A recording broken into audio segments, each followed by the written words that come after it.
कृष्णाय वासुदेवाय हरये परमात्मने प्रणतः क्लेशनाशाय गोविन्दाय नमो नमः। ओम नमो भगवते वासुदेवाय।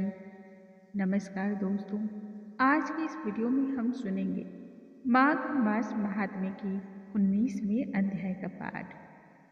इससे पूर्व के वीडियो में हमने श्रवण किया ऋषि दत्तात्रेय जी राजा दिलीप को 5 दिव्य कन्याओं के विषय में बतलाते हुए कहते हैं कि हे राजन, ये पांचों ही दिव्य कन्या ऋषि कुमार की ओर देख करके आकृष्ट हो गई।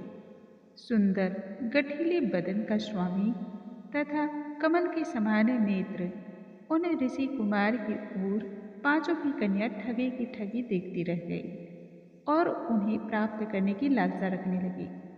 तब तक ऋषि कुमार कन्याओं की मंशा को समझ गए, अतः योग बल के आधार पर वहां से वह अंतर ध्यान हो गए। आश्चर्यचकित होकर के तब ये पांचों ही कन्याएं हिरनी की भांति इधर उधर देखने लगी और वह मन ही मन कहने लगी, हे ऋषि कुमार, तुम कौन हो और हमें किस अपराध के बदले यह तुम प्रताड़ित कर रहे हो? तुम्हारे बिना हमारा तो कोई जीवन ही नहीं है, अतः जिस स्थान पर भी तुम गए हो हमें भी शीघ्रता से वहीं ले चलो, क्योंकि सज्जन लोग किसी का नाश नहीं देखते हैं, अतः हमारे भी संताप और पीड़ा का तुम हरण करो। अब आज के इस वीडियो में माघ मास महात्म्य के आगे के अध्याय का हम श्रवण करेंगे। आइए भगवान श्री हरि का ध्यान करते हैं, फिर कथा को आरंभ करते हैं।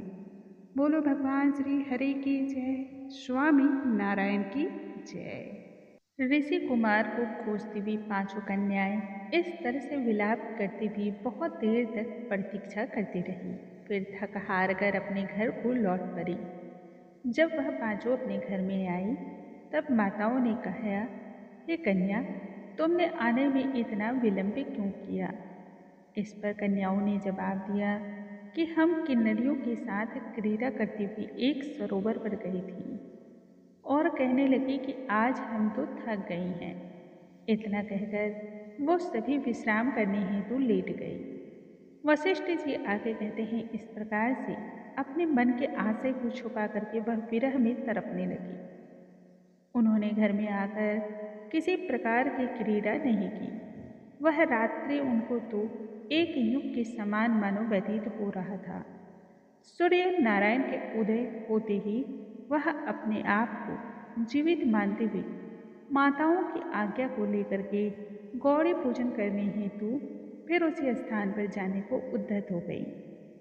उसी समय ब्राह्मण कुमार भी स्नान करने हेतु सरोवर पर आया हुआ था।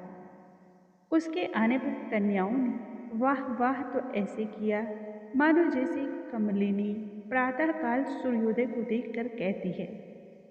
उसको देखते ही उनके नेत्र खुल गए और वह ब्रह्मचारी के पास चली गई। आपस में एक दूसरे का हाथ पकड़ करके ब्रह्म कुमार को चारों ही तरफ से उन्होंने घेर लिया तथा कहने लगी, अरे मूर्ख, उस दिन तो तू भाग गया था, लेकिन आज नहीं भाग सकता क्योंकि हमने तुम्हें घेर लिया है। ऐसे वचन को सुनकर के बाहुपास में बंधे हुए ब्राह्मण ने तब मुस्कुराकर कहा, तुमने जो कहा वह तो बिल्कुल सत्य है, परंतु मैं तो अभी विद्या अभ्यास तथा ब्रह्मचारी हूँ। गुरुकुल में मेरा अभी विद्या अभ्यास पूरा नहीं हुआ है। पंडित को चाहिए कि जिस आश्रम में वह रह रहा हो पूर्णतः ही उसके धर्म का वह पालन करे, एक निष्ठ होकर के। इस आश्रम में रहकर विवाह के बंधन को अभी मैं सही नहीं समझता। अपने व्रत का पालन करके तथा गुरुदेव की आज्ञा को प्राप्त करके ही मैं विवाह के बंधन में बंध सकता हूँ, उससे पूर्व नहीं। यह सुनकर के तब पांचों ही कन्याएं कहने लगी, जैसे बैसाख माह में कोयल पूजती है, वह कहने लगी कि धर्म से अर्थ और अर्थ से काम, काम से धर्म के फल का प्रकाश होता है। ऐसे ही पंडित लोग शास्त्र कहते हैं, हम काम सहित धर्म की अधिकता से ही आपके पास आए हैं। सो आप पृथ्वी के संपूर्ण भोगों को भोगिए। ब्राह्मण कुमार कहने लगे, तुम्हारा वचन बिल्कुल सत्य है, किंतु मैं अपने व्रत को समाप्त करके ही विवाह के बंधन को बंधूंगा।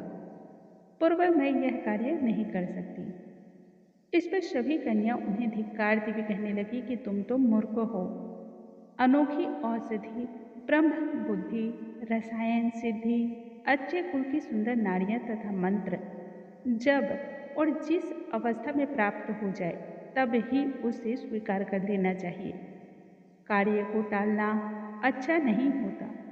केवल भाग्य वाले पुरुष ही प्रेम से पूर्ण होते हैं। अच्छे कुल से उत्पन्न स्वयं वर चाहने वाली कन्याओं को प्राप्त होते हैं। कहाँ हम सभी अनोखी नारियां हैं, कहाँ आप तपस्वी बालक। यह बेमेल का मेल मिलाने में विधाता की चतुराई ही है। इस कारण आप हम लोगों के साथ गंधर्व विवाह कर लें।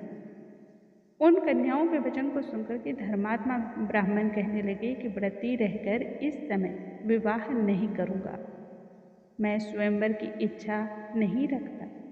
इस प्रकार से ब्राह्मण के वचन को सुनकर के उन्होंने एक दूसरे का हाथ छोड़कर उसे ब्राह्मण कुमार को पकड़ करके और कसकर आलिंगन किया। किसी ने मुख चूमा तो किसी ने उसे अच्छी तरह आलिंगन में धरा। इस पर ब्राह्मण कुमार क्रोधित हो उठा तथा उन्होंने कन्याओं को श्राप दिया, जिस प्रकार से तुम डायन की तरह मुझसे चिपट पड़ी हो, इसी तरह तुम पिशाचिनी हो जाओ। ऐसा श्राप देते ही कन्याएं उसे छोड़कर अलग खड़ी हो गई। उन्होंने कहा कि हम निरपराधियों को व्यथा ही तुमने श्राप दिया, ऐसा क्यों किया? तुम्हारी इस धर्मज्ञता पर आज धिक्कार है।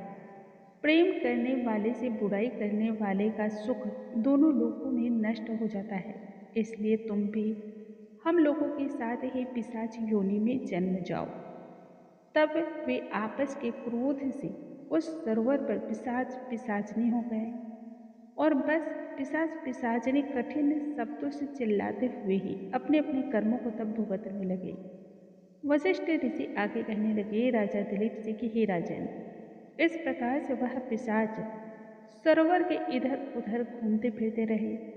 बहुत समय के उपरांत मुनियों में श्रेष्ठ लोमेश ऋषि पौष शुक्ल चतुर्दशी को उसी अच्छोदुत सरोवर पर स्नान करने हेतु आए हुए थे। जब क्षुधा से दुखी इन पिशाचिनों को उन्होंने देखा तो उनकी हत्या करने के लिए गोल बांधकर चारों ही तरफ से घेर लिया। वेद निधि ब्राह्मण भी वहां आ गए। उन्होंने लोमेश ऋषि को देखते ही आंतरिक भाव से प्रणाम करते हुए कहा, हे ऋषिवर, बड़े ही भाग्य से ऋषियों के दर्शन होते हैं। और यह कहते हुए वह उनके चरणों पर गिर पड़ा।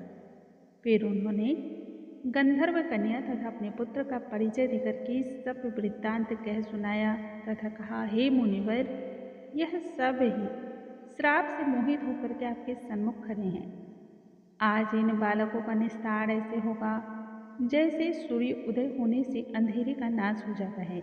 वशिष्ठ ऋषि आगे कहते हैं कि पुत्र के दुख से दुखी हुए वेद निधि ब्राह्मण के ऐसे वचन को सुन करके ऋषि के नेत्रों में जब जल भर आया और वह वेद निधि से कहने लगे कि मेरे प्रसाद से बालकों को शीघ्र ही स्मृति पैदा हो।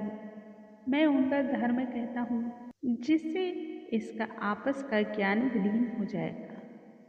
ओम नमो भगवते वासुदेवाय। दोस्तों, आज के इस वीडियो में हमने सुना माघ मास महात्म्य के 19वें अध्याय का पाठ। कल के वीडियो में हम फिर से मिलते हैं, तब तक के लिए नमस्कार।